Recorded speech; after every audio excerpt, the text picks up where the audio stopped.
Most marriages do not bring happiness because the contracting parties neither understand nor attempt to understand the law of hypnotic rhythm.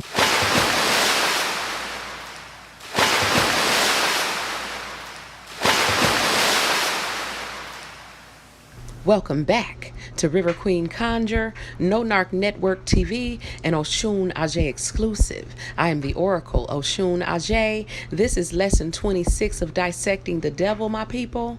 Let's get it. Through the operation of which every word they speak, every act in which they engage, and every motive by which they are inspired to deal with each other, is picked up and woven into a web that entangles them in controversial misery, or gives to them the wings of freedom through which they soar above all forms of unhappiness. So basically what he's saying is that contingent upon the way that we act towards one another, the way that we speak to one another, and our motives for dealing with one another, we are either trapping ourselves in a web of misery with one another, or we're growing together and rising above the influence of lower vibratory energies. Every newly made acquaintanceship between people ripens into friendship and then into spiritual harmony, sometimes called love, or plants a germ of suspicion and doubt which evolves and grows into open rebellion, according to the way in which the participants in the acquaintanceship relate themselves to one another. So basically, every new acquaintance that you make has the potential to either develop into a friendship and then maybe into something deeper, something similar to love, or that person's energy will be rebellious or disagreeable with yours, and that new acquaintance can turn into something more of an enemy, okay? Hypnotic rhythm picks up the dominating motives, aims, purposes, and feelings of the contacting minds, and weaves these into some degree of faith or fear, love or hatred, its shape. As it does with time, it is forced upon the contacting minds and made a part thereof. So basically, hypnotic rhythm picks up on your motivations, your intentions, the energies that are moving you, the dominating energy. So for example, if you're moving in fear, hypnotic rhythm will grasp that energy, form a pattern by which you are trapped in fear.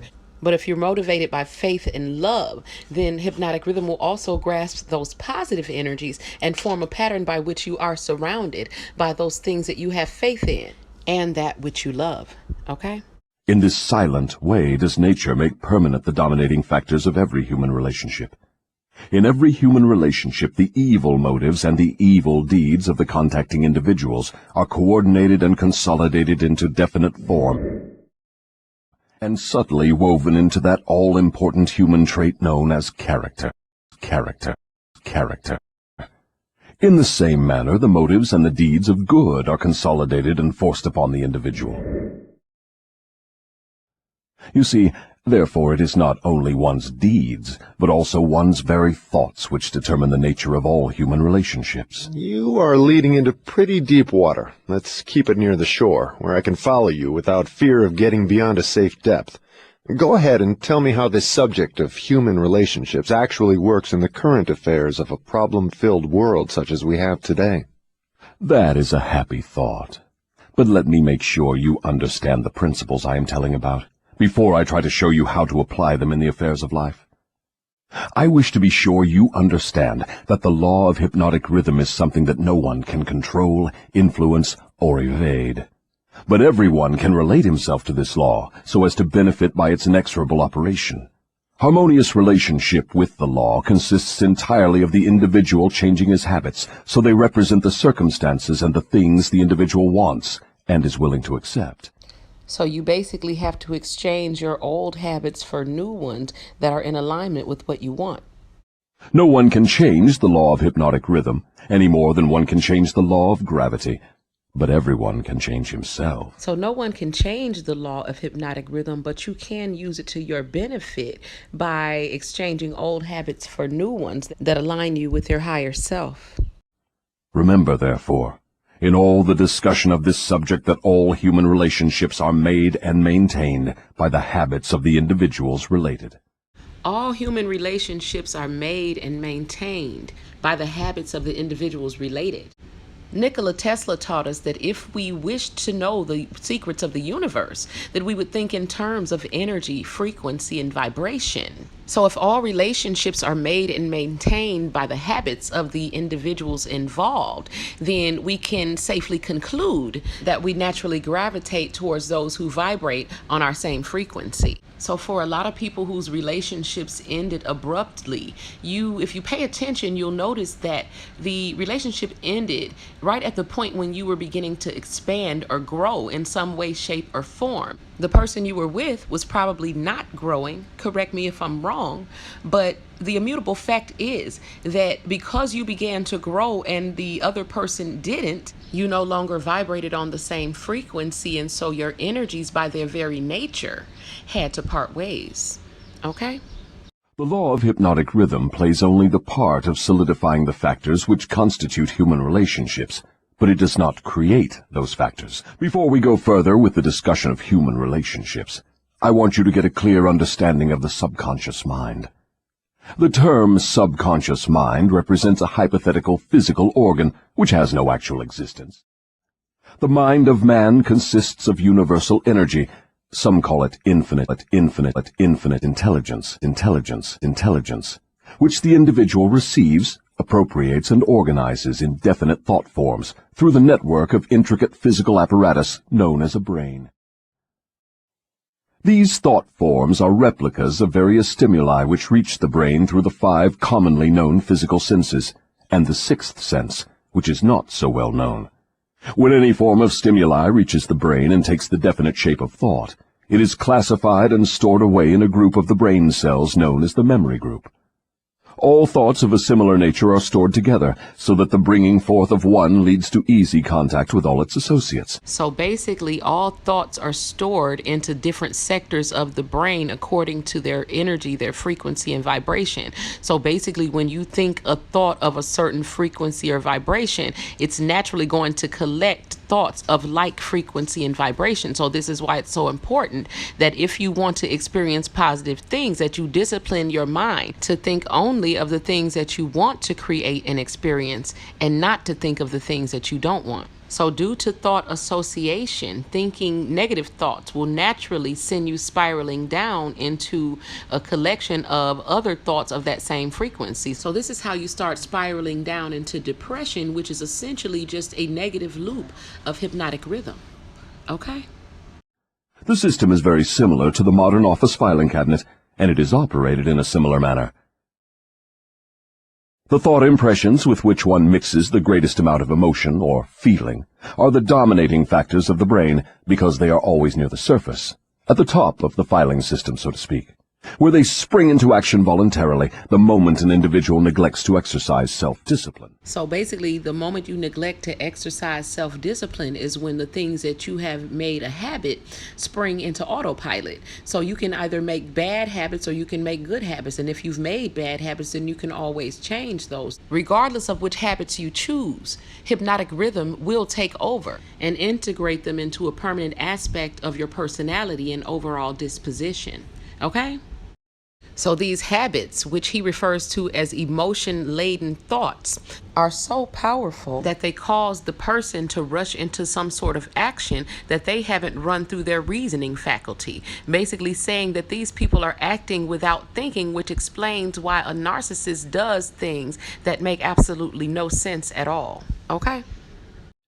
These emotional outbursts usually destroy harmony in all human relationships.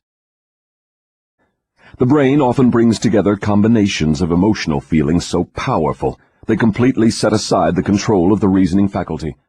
So basically what he's saying is that the brain assembles combinations of emotions that are so powerful that it causes the person to completely set aside the reasoning faculty.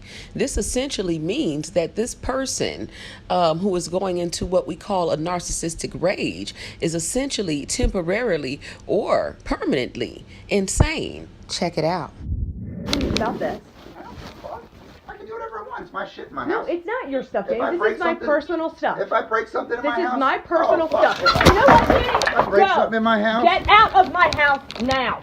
Oh. Go. Oh, if I Go. bust something, like if I were to bust that, Danny, nobody gives a fuck. Go. On all such occasions, Human relationships are apt to be lacking in harmony. Nobody gives a fuck. Go. Nobody fucking cares, Go. Christy. Danny, get out of my house Nobody gives now. a shit. Nobody Go. gives a shit.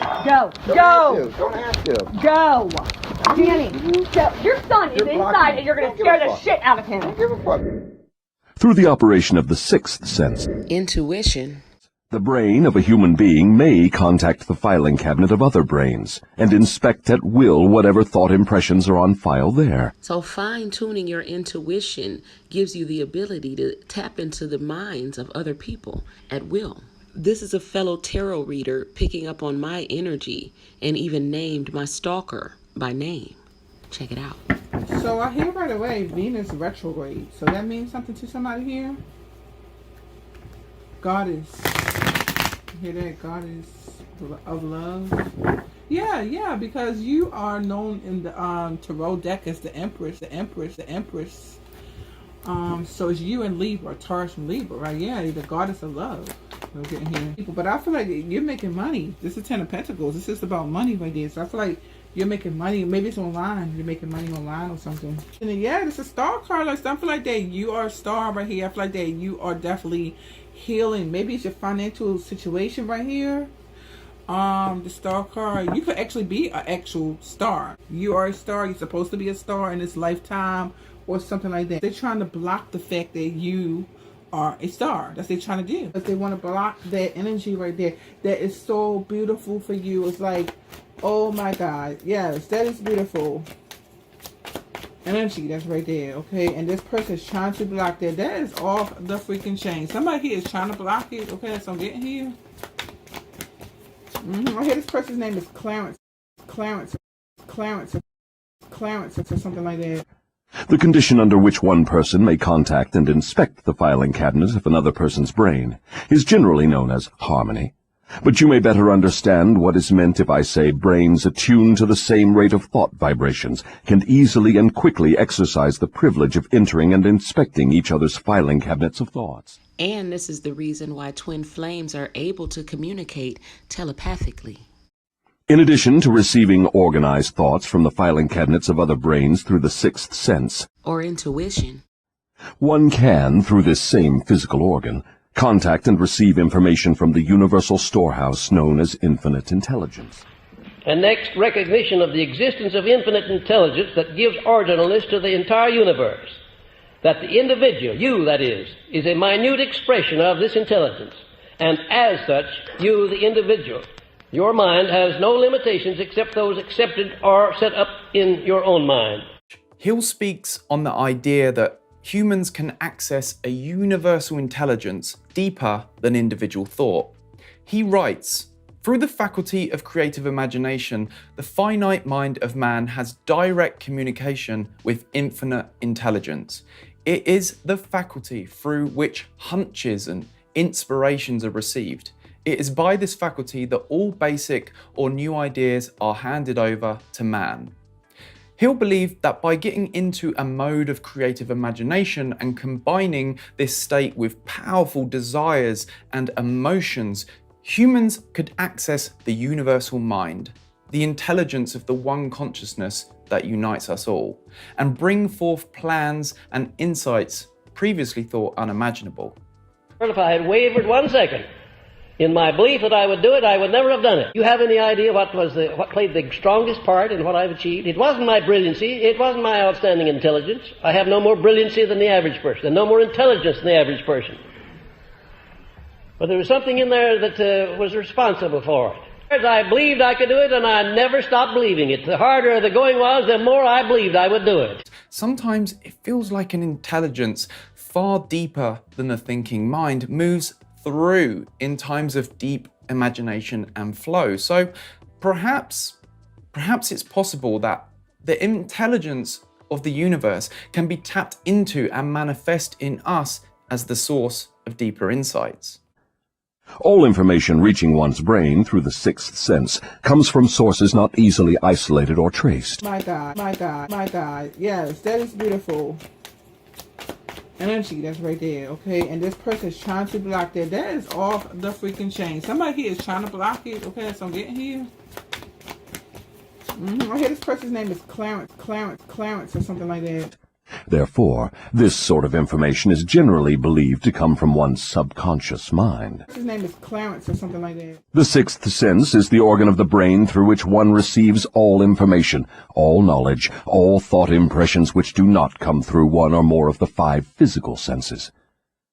Now that you understand how the mind operates, you will more easily understand how and why people come to grief through improper human relationships. I'm asking you nicely to go. No, I don't have to. Go ahead, call Do the not police. touch my Call 'em. things. I'll do what the fuck I want. Go. It's my house. No, Are you it is paying not it? your house, Danny.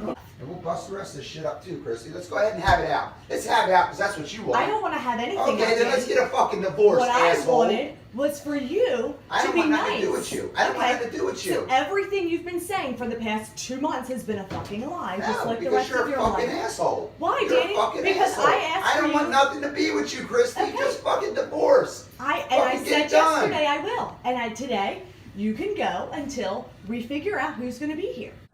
You will also understand how human relationship may be made to yield riches in their highest form, riches in material, mental, and spiritual estates. Popped up with this negligee on. I was like, this is gonna happen on a night that I'm extremely tired. But out of nowhere, I just got this boost of energy, you know? And she tongued me down.